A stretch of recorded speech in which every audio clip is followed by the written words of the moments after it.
আপনাদের আবার আমার চ্যানেলে স্বাগত। আজকে আমি আপনাদের ইডলি বানানো শেখাবো। সেখানে আমরা আগে থেকে চালগুলোকে ভিজিয়ে চাল এবং ডালটাকে ভিজিয়ে রেখে দিয়েছি। এতে 3 কাপ চাল আছে, 4 কাপ চাল আছে, 1 কাপ ডাল আছে। এটা আমরা ভিজিয়ে রেখে দিয়েছিলাম। সেখানে আমরা আগে থেকে চালগুলোকে ভিজিয়ে চাল এবং ডালটাকে ভিজিয়ে রেখে দিয়েছি। এতে 3 কাপ চাল আছে, 4 কাপ চাল আছে, 1 কাপ ডাল আছে। এটা আমরা ভিজিয়ে রেখে দিয়েছিলাম। চালটাকে এতে দিয়ে বেটে নেব।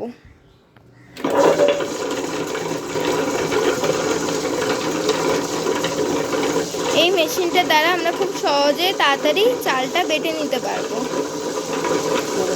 আপনাদের কাছে এরকম মেশিন না থাকে তাহলে আপনারা মিক্সিতে পিষে নিতে পারেন। এখন আমাদের অর্ধেকটা চাল পেশা হয়ে গেছে। এবার আমরা ডালগুলো এতে দিয়ে দেবো। আমরা ডালগুলো এতে দিয়ে দিচ্ছি। দেখুন আমাদের এখানে চাল পেশা একদম হয়ে গেছে, মিহিভাবে একদম হয়ে গেছে। এবার আমরা এটাকে ওভারনাইটের জন্য রেখে দেবো। ওভারনাইটে মাওটা খুব ফুলে যায় এবং তাতে আমাদের ইডলিটা খুবই নরম এবং খুবই সুন্দর টেস্ট হবে। আপনাদের সাম্বার ডাল শেখাচ্ছি।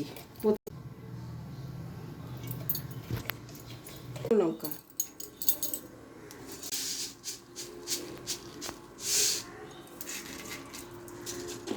শুকনো কারি পাতা, কারণ আমার কাছে কাঁচা কারি পাতা নেই।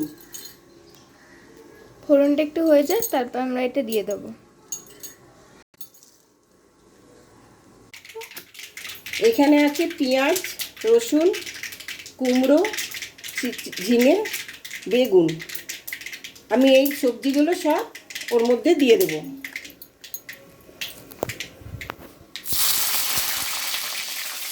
টমেটো,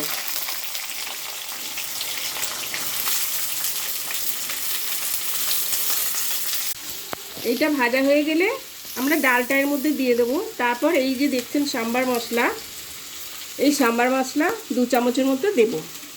এই সাম্বার মশলাটা আপনি যে কোনো মুদিখানা দোকানে পেয়ে যাবেন।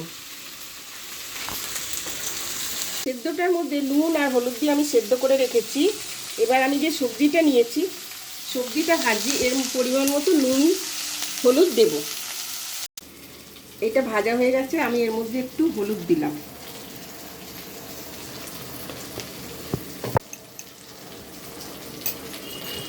আর একটু সামান্য মিষ্টি দিলাম। এবার দেখুন ডাল সেদ্ধটা আমি এর মধ্যে ঢেলে দিচ্ছি।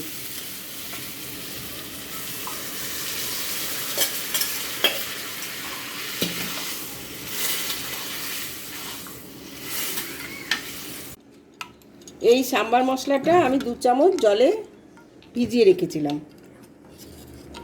এবার এটা আমি এর মধ্যে ঢেলে দিচ্ছি। আর নাওয়ার সময় একটু লেবুর রস দিয়ে আমি নামিয়ে নেব। দেখুন এবার একটু লেবুর রস দিয়ে আমি এটা অফ করে দেবো। আমাদের এখানে সাম্বার ডাল একদম রেডি হয়ে গেছে। এবার আমি আপনাদের ইডলি শেখাবো।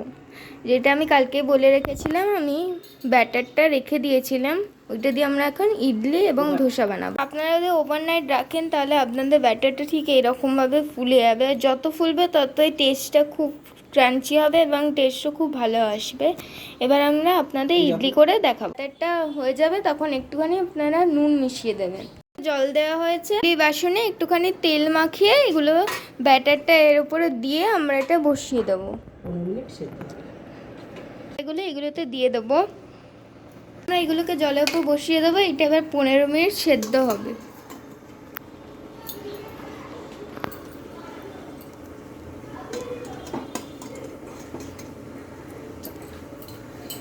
চাপা দিয়ে দেবো আমরা। এখানে আমাদের ইডলি রেডি হয়ে গেছে। এটা খুব নরম এবং তুলতুলে হয়েছে। এবার আমরা এটাকে তুলে দেব। যখন ঠান্ডা হয়ে যাবে তখন এটা আস্তে আস্তে উঠে যাবে। আমরা ধোসা বানাচ্ছি। তো ধোসার মাউটা আমরা এরকমভাবে দিয়ে আস্তে আস্তে ঘোরাবো।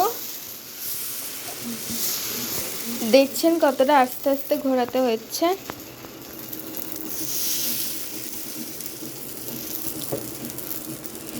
উপর থেকে একটুখানি তেল দিয়ে দেবো। ব্রেকফাস্ট নিয়ে বসে গেছি। আপনাদের যদি আমাদের ভিডিওটা ভালো লেগে থাকে তাহলে শেয়ার, সাবস্ক্রাইব এবং লাইক করতে ভুলবেন না।